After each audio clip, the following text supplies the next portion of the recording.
While Rome slept, Marcus Aurelius was already awake, not because he had to be, but because he understood something most men never will.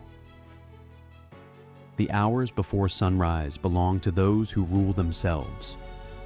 The most powerful man in the ancient world, commander of legions, ruler of 75 million souls, faced the same battle you face every morning. The warmth of the blankets, the seductive voice whispering for 5 more minutes, the gravitational pull of comfort, and he had to argue with himself to get out of bed. This is not a video about productivity hacks. This is not about waking at some arbitrary hour to prove your worth to strangers on the internet.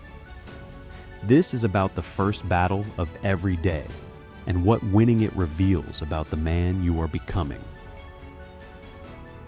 The common mind believes mornings are about rest until the last possible moment. Sleep is precious, they say. You deserve to ease into the day. The alarm is an enemy to be defeated through negotiation. 5 more minutes, then 5 more. Then the frantic rush, the reactive scramble, the day already owned by circumstances before you have even opened your eyes. This is how most men live. Checking their phone before their feet touch the floor, letting algorithms set the emotional tone of their existence, responding to other people's emergencies while their own ambitions collect dust in the corner of their mind labeled someday. They tell themselves they are not morning people, that some biological quirk exempts them from the discipline that built empires, that the successful simply got lucky with their circadian rhythms. But Marcus Aurelius was not a morning person either. He wrote about his struggle openly. When you rise unwillingly, he noted in his private journal, he felt the same resistance you feel, the same pull toward the comfortable prison of warm blankets. The difference is not in the feeling. The difference is in the response. The elite throughout history understood something the masses refused to accept. The first decision of the day sets the trajectory for every decision that follows. Win the battle against your own comfort at dawn, and you have already proven you can win the battles that matter. Marcus Aurelius used his mornings for what he called the work of a human being. Before the empire demanded his attention, before the endless procession of petitioners and problems, he sat alone with his thoughts. He wrote in a journal never meant for anyone else's eyes. He prepared his mind for the difficulties ahead through what the Stoics called Premeditatio Malorum, the premeditation of evils. Begin each day by telling yourself, he wrote, today I shall be meeting with interference, ingratitude, insolence, disloyalty, ill will, and selfishness. This was not pessimism. This was armor. By anticipating the challenges, he could not be surprised by them. By expecting difficult people, he could respond with virtue rather than reaction. Seneca, the great Stoic philosopher and advisor to emperors, wrote to his student Lucilius with urgent clarity, hold every hour in your grasp. Lay hold of today's task, and you will not need to depend so much upon tomorrow's. While we are postponing, life speeds by. And then the line that should haunt every man who wastes his mornings. Nothing Lucilius is ours except time. The Romans rose with the sun, not because they lacked the option to sleep later, but because they understood that daylight hours were finite and precious. The wealthy and powerful could have slept until noon if they wished. They chose otherwise. Alexander the Great was known for his morning watchfulness. I wake before you and watch, he told his troops, so that you might sleep properly. The ruler stays awake to safeguard his mission. The principles behind this practice are not complicated, but they require a fundamental shift in how you see yourself and your relationship to comfort.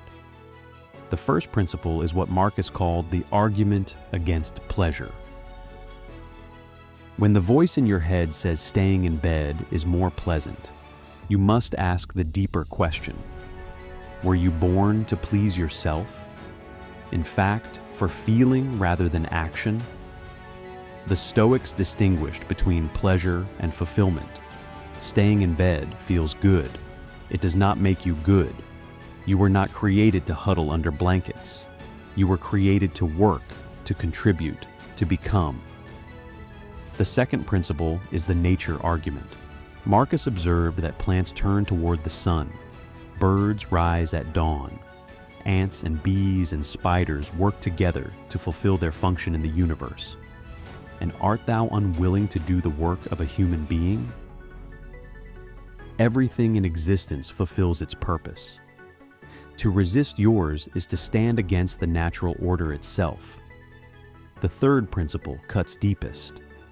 It is the self-love argument. If you loved yourself enough, Marcus wrote, you would do it. The person who refuses to rise is not practicing self-care. They are practicing self-betrayal.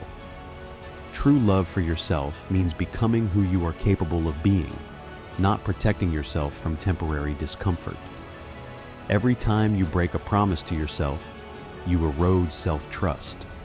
Every morning, victory rebuilds it. The ancients left us more than philosophy. They left us a blueprint for dominance over the self.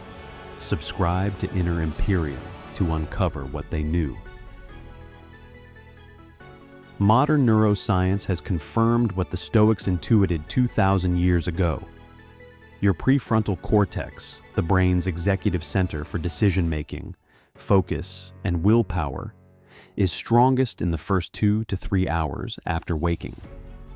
Willpower depletes throughout the day like a muscle getting fatigued. The morning mind is literally built for your most important thinking. This is why the phone must wait. Your morning mind is too valuable to surrender to algorithms designed to trigger emotional reactions. The moment you check social media, you have handed your mental state to strangers. The moment you read that email, someone else's priority has become your first thought. The Stoics called this prosoche, attention to impressions. What you allow into your mind shapes your mind. Guard the gates. The practical application is straightforward. When the alarm sounds and every fiber of your being wants to negotiate, speak to yourself as Marcus did. I have to go to work as a human being. What do I have to complain of if I am going to do what I was born for? Was I created for this, to huddle under the blankets and stay warm? Then move, feet on the floor within 5 seconds. The decision precedes the action. The discomfort lasts 30 seconds. The self-respect lasts all day. Protect the first hour. No phone, no email, no external input until you have established your own mental state. Use this sacred time for what matters. Journaling, as Marcus did. Reflection on the day ahead. Physical movement to awaken the body. You respond to the world from strength when you have first built that strength in solitude. Prepare the night before. Lay out what you need. Write down your 3 most important tasks. Make the morning path of least resistance align with your intentions. The battle of 6 in the morning is won at 10 the night before. The man who masters this practice over months and years builds something that cannot be taken from him. Self-trust. The deep knowing that when he commits to something, it happens. That his word to himself means something. That he is not at the mercy of his impulses. Marcus Aurelius wrote in his tent on the Germanic frontier during one of the darkest periods of Roman history. Plague was killing millions. Barbarian tribes pressed against the borders.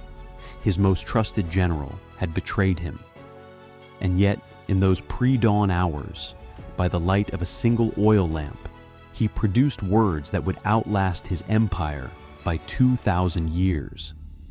The meditations were never meant to be read by anyone else. They were his private dialogue with himself, his morning practice of alignment, and they became one of the most influential philosophical texts in Western history. What you build in the quiet hours before the world awakens compounds over time. Character forged in consistency. Discipline that becomes identity. The morning mind, protected and purposeful, shaping a life that the scattered, reactive, comfort-seeking mind can never achieve. 2,000 years ago, an emperor argued with himself about getting out of bed. He felt the same resistance you feel. He heard the same voice offering comfort over growth. He made a choice. Every single morning, he made a choice. The warm blankets will always call. The snooze button will always offer its false mercy. The voice will always whisper that you deserve more rest, more ease, more comfort. The question was never whether the battle is difficult. The question is whether you will keep losing it. Tomorrow morning, when the alarm sounds in the darkness, you will know who you truly are. Not by what you intend, not by what you planned, but by what you do in that moment when comfort and purpose stand opposed. The hours before sunrise still belong to those who will claim them. The only question that remains is whether you are among them. Now you know the path. The question is whether you will walk it.